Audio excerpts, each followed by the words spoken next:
12वें अध्याय में भक्ति योग का वर्णन है।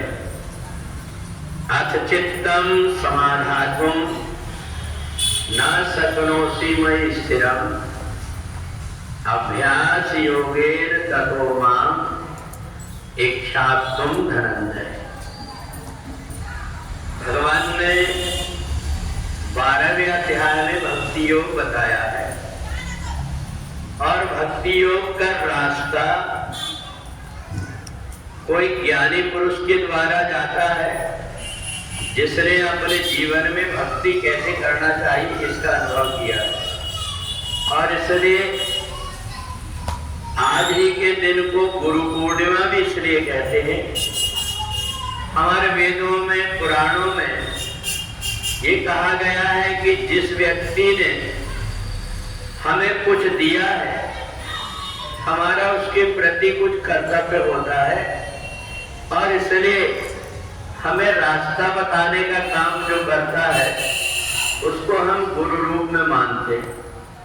और इसलिए जब हमारा जीवन परमात्मा की तरफ चलाना है तो हमें ऐसा लगता है कि हमें कोई ना कोई रास्ता बताने वाला है। परंतु कई बार क्या होता है, कमजोर जब गुरु रहते हैं और शिष्य थोड़े पैसे वाले होते हैं तो वो गुरु के पीछे नहीं चलते, गुरु को अपने पीछे पीछे चलाने लगते हैं। इसलिए वो गुरु तो बनाते हैं परंतु उनको लाभ नहीं मिल पाता। कुछ व्यक्तियों के अंदर अज्ञान होता है, वो सोचते हैं कि हम गुरु की सेवा ना करें, गुरु हमारी सेवा करें। तो इसलिए ये उल्टा हो गया, क्योंकि पहले हर कोई व्यक्ति केवल कान फूंक करके गुरु नहीं बनता था। गुरु बनने के लिए उसकी परीक्षा होती थी, उसके अंदर योग्यता है कि नहीं। तद्विधि प्रणिपातेन परिप्रश्नेन सेव्या। कोई भी व्यक्ति अपने आप के अभिमान को जब अपने सिर चढ़ा करके रखता है तो अभिमान के कारण व्यक्ति को कुछ नहीं मिल पाता। जैसे जो बांस हरा रहता है उसको अपन चाहे जिस आकार में मोड़ दो वो मुड़ जाता है, परंतु जो बांस कड़ा पड़ गया उसको कितना कोशिश करो वो टूट जाता पर मुड़ नहीं पाता।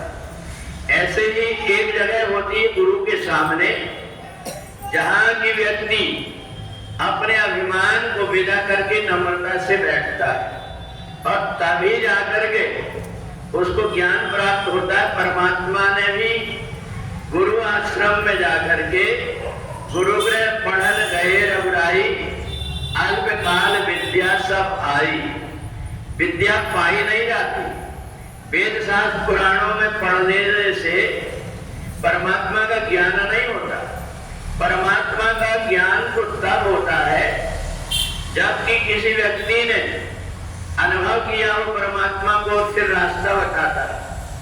अगर कुम्हार मिट्टी को ठीक तरीके से अगर ताड़ित करके उसको मल करके ठोक करके अगर उसको नहीं करेगा तो उसका आकार ठीक नहीं बन पाता। ऐसे ही गुरु आश्रम में भी यदि हम अपने मन माने ढंग से चलेंगे तो भले कहने मात्र को गुरु शिष्य है, परंतु गुरु कब होता है, बोले अचित्तम समाधातुम। गुरु के मन में मन, बुद्धि में बुद्धि लगा करके जो कुछ भी हमें कहते हैं इसमें हमारा भला होगा, ऐसा मान करके जब कोई व्यक्ति आज्ञा का पालन करता है तब तो गुरु और शिष्य के माध्यम से अपने आप गुरु की कृपा शिष्य पर हो जाती। बहुत व्यक्ति को लगता है सिर के ऊपर हाथ रखो, सिर के ऊपर अपने गुरु का हाथ रखवा लो, चाहे सिर के ऊपर पूरे गुरु जी को बिठा लो। कृपा तभी मिलती है जबकि अपने अंदर विनम्रता है। और इसलिए जब हम ये समझ लेते कि हमें कैसे जीवन जीना है, केवल जो व्यक्ति अपने गुरु के आश्रित हो जाता है और गुरु भी ज्ञानी होना चाहिए, परमात्मा की भक्ति करने वाला होना चाहिए, और नहीं तो एक व्यक्ति जिसकी आंख में दिखाई नहीं देता, उससे अगर कोई रास्ता पूछेगा कि भैया रास्ता क्या है, तो वो ये नहीं कहेगा कि मेरे को रास्ता नहीं पता है, वो जो मनमाना आएगा वो बता देगा। इसलिए भक्ति योग में परमात्मा से जुड़ने के लिए गुरु की आवश्यकता है, और गुरु ऐसा हो जो निस्वार्थ भाव से परमात्मा की तरफ जोड़ने का काम करे, अपने मन की जितनी गंदगी है, ईर्ष्या, द्वेष, स्वार्थ, ये सब दूर करके अपने आप गुरु की शरणागति होने से और व्यक्ति के अंदर अपने आप आ जाता है। हम जाकर के देखें, जो सिंधी समाज के, पंजाबी समाज के गुरुद्वारा होते, वहां जाकर के देखें कि गुरु दरबार में सेवा कैसी की जाती है। जब तक कि हमारे मन के अंदर इस प्रकार की भावना नहीं आती सेवा की, तब तक हम कितने भी गुरुओं से कान उठा दें, परंतु हमारे अंदर की ज्योत नहीं जल पाएगी, और जब तक की ज्योत नहीं जलेगी तब तक व्यक्ति जन्म और मरण में भटकते रहता है। पूरे वृंदावन बिहारी लाल की